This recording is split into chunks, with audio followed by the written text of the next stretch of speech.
Welcome, everyone. Thanks for joining me. Today's webinar is going to be on validating emotions. I'm Vicki de Klerk. For those of you who don't know me, I'm the Validation Training Institute Executive Director.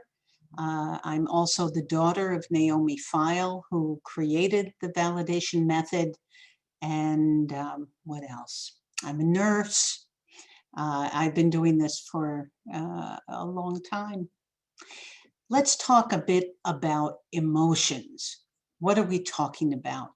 Many different theorists, psychologists have their own lists of what are basic human emotions or universal emotions.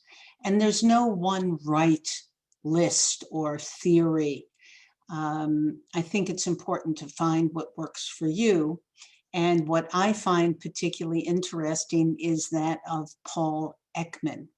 So if we could have slide number 2, please.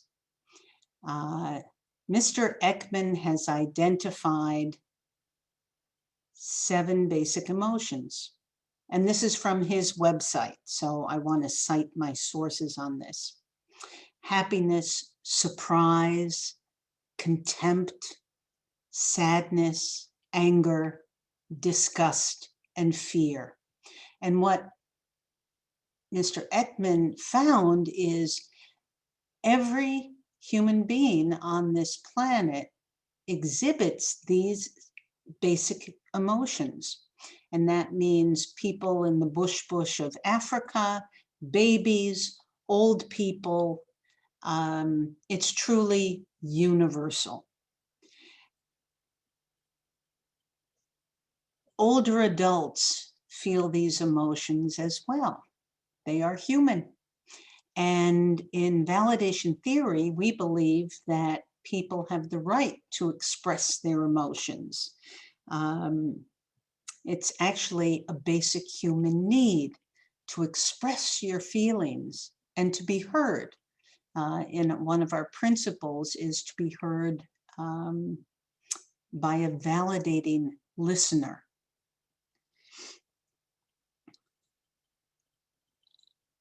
I wanted you to think about what happens when somebody asks you not to feel something. When you're angry, oh, you don't need to be angry about that. Or when you feel sad, oh, don't feel sad, it'll be okay. What happens with that emotion? With me, I may be quiet and not show my emotion anymore, but I find that the emotion grows. And that's another validation principle, that emotions, when they are repressed, tend to get bigger. And when they are expressed to somebody who listens, they lessen. And that's a validating response to older people or any person really who's expressing strong emotion. I have a little exercise for you. Could we please go to slide 3? And here are 3 pictures. And I'd like you to identify the emotion being expressed in each of these pictures. So if you could launch the first poll, right? Everybody who is able, just click on what you see. In photo 1, the man is expressing which emotion?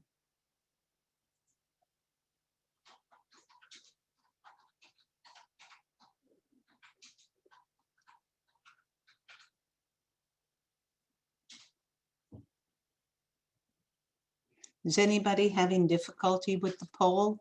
If so, please say something in the chat.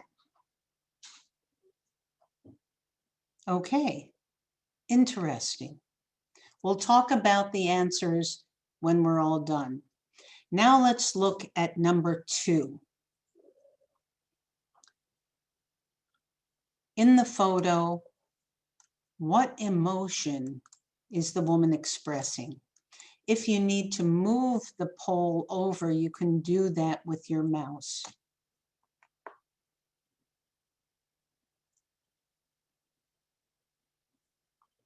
Let's give people plenty of time to answer.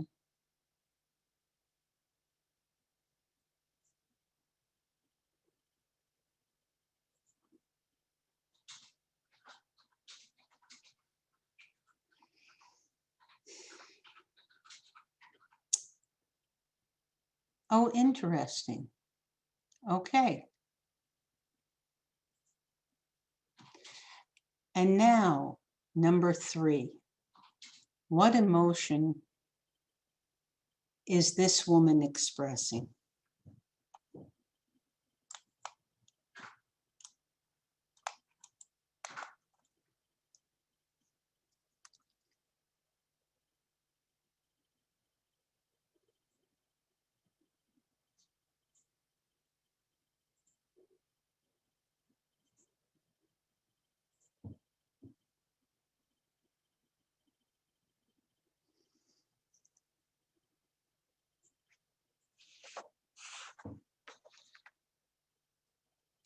Okay, interesting.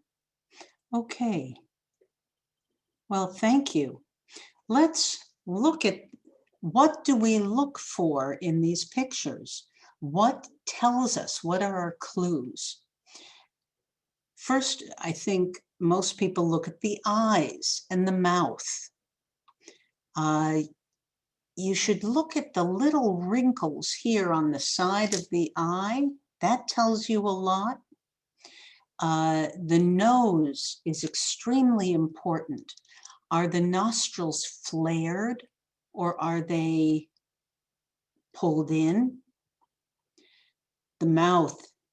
In all 3 cases here, the mouth is turned down, but it's 3 very distinct, different emotions. The eyebrows are important to pay attention to, and the cheeks. In number 1, I see that the mouth is turned down, the eyes are narrowed, and the cheeks are tight. The muscles are as if the jaw is tightened up. And that all tells me that this guy is feeling angry. I look at picture number 2, and I see the eyebrows pulled in. I see the cheeks sagging, the mouth turned down. The whole face is sort of saggy, and that tells me more sadness. In number 3, I see wide open eyes and flared nostrils, teeth set on edge, and the mouth turned down. The cheeks are slightly tensed, and that tells me maybe fear. Now we're guessing, of course. It's only a first impression. We need to check it out with the other person. But it's useful to know before you even approach the person if someone is experiencing a strong emotion. Okay, we can take away the slide. Thanks. I'm going to do a little role play right now. I'm an old woman, and I'm thinking about something that happened a long time ago that made me very angry. And I never said anything about it to anybody. And a caregiver, I live in a memory care unit, and a caregiver comes to me, and her goal is to help me get dressed.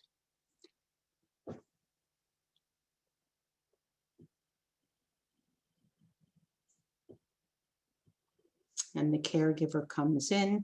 Good morning, Mrs. D. I'm here to help you get dressed. Mrs. D. Get the hell out of here. I don't want to, I'm busy. So that was an angry reaction. The caregiver did not deserve it. She was just trying to be friendly. But what she missed was the emotion that was going on in me. And when somebody's very angry, it's very hard to turn that off. And it's very easy to just slam it into anybody who interrupts my memory.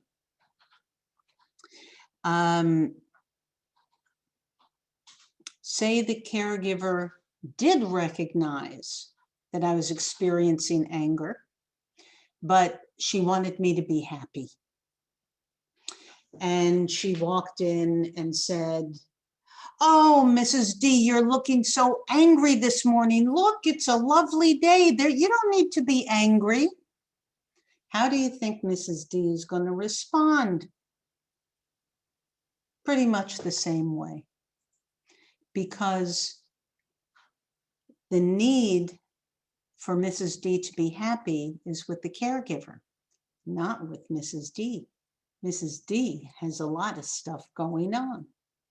So I guess the message I want to get across to you is, when first notice if somebody's feeling a strong emotion, and second, don't ignore it. Recognize it, and what you can do is say, "Gosh, you look really angry. What happened?" Or "What's going on?" That's one possible reaction. There are a lot more in our validation repertoire of techniques. But most important is to understand and accept that all human beings, including very old people, have the right to have emotion and to express their emotion and to be heard, even when they're angry, even when they're very sad or very fearful, or any of the basic human emotions. I want to talk for a brief moment about what can cause emotion in very old people. Well, in people. So let's take a look at slide 4.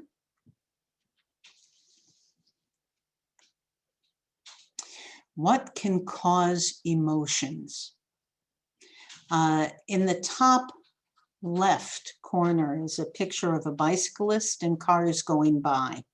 And I know as a bicyclist, a lot of cars are very frightened of, car drivers are frightened of bikers. And so that fear quickly can turn into something else, like anger. When some fear can morph easily into anger. In the top right, what can trigger an angry response is a condescending attitude. Somebody looking down on you, somebody talking down to you, somebody using a condescending kind of voice tone. "Mrs. D, it's time to go for breakfast." Now, that can create emotion. And down below is, I hope to bring across the idea of isolation. And that we're dealing with a lot in these COVID times. People who are isolated can easily move into sadness. Some people call it depression. Maybe it's depression. I am not a psychologist, but it's easy to move into old memories when one is isolated, and often bad eyesight and reduced feeling in your hands and your feet and your whole body. Make it easier to move inside and create your own world, to move inward. I wanted to ask you all, please, to use your chat. That is a button at the bottom, and you can click on it. Open up your chat box. And here's my question. Think of the last time, maybe this week, that you felt strong anger or strong fear or strong sadness. And what was the trigger for you? Was it something scary happened, or somebody was condescending and talked down to you? Were you all alone and things started to develop? What happened to you? You don't have to tell the whole story. Just think of what was the trigger. Lack of rest. Oh, yeah. Yeah, when I'm very tired, and I think most of you as well, that makes me more emotionally labile. And any little thing then sets me off. Yeah. Right, somebody who doesn't listen when they're busy with their own thing. That I wasn't right. Thank you. Oh, working 2 jobs and barely making it. Oh my goodness gracious. In the injustice of it.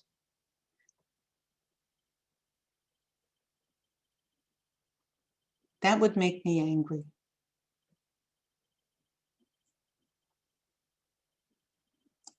Oh, I love that one. Invasion of my space. Yeah, and we're going to talk about that. That's a super important one.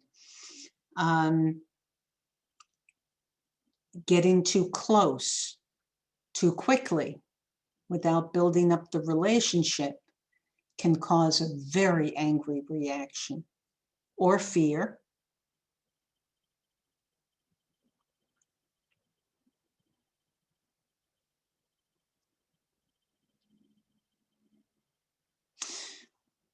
Well, thank you so much for responding to my question. I appreciate it because it brings up a lot of different issues that are important for you, but understand that the same thing can happen to very old people. You can take away the slide now. Thank you.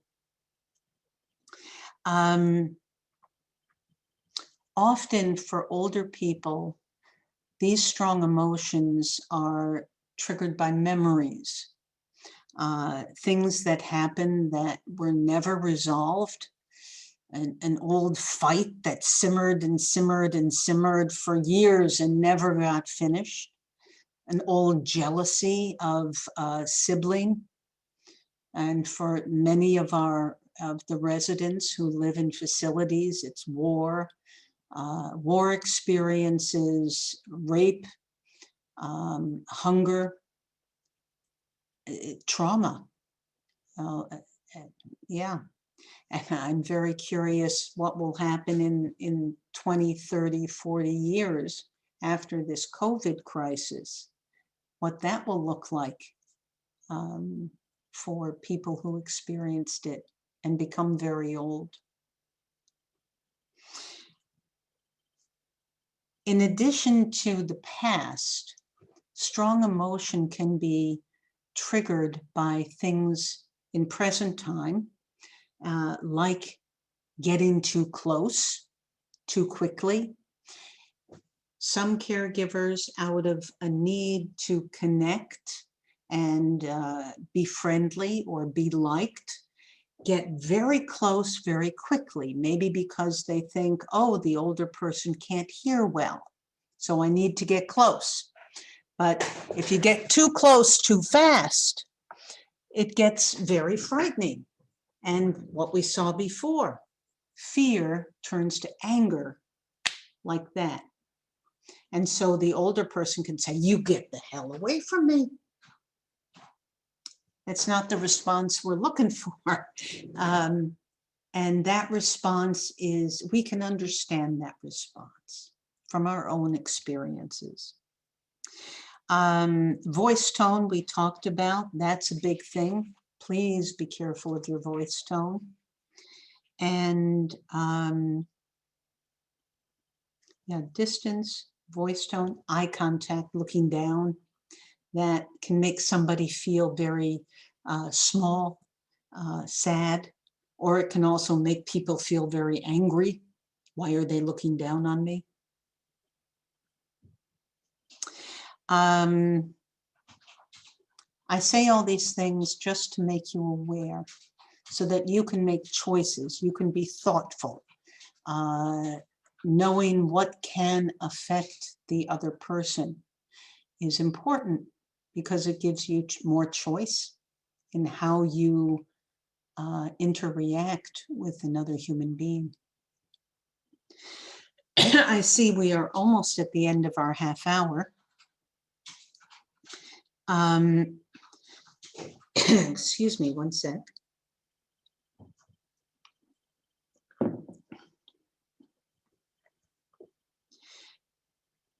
I am open to questions if you would like to write them in the chat. What I want to really end on is, I guess, the most important message, and that is accepting and allowing older adults to express strong emotions, anger, fear, sadness, disgust, along with all the happiness, is important. And it really makes a difference in your relationship with that person and your ability to communicate with them in a meaningful way. Thank you very much. I hope you've learned a little bit about the validating way to respond to emotions.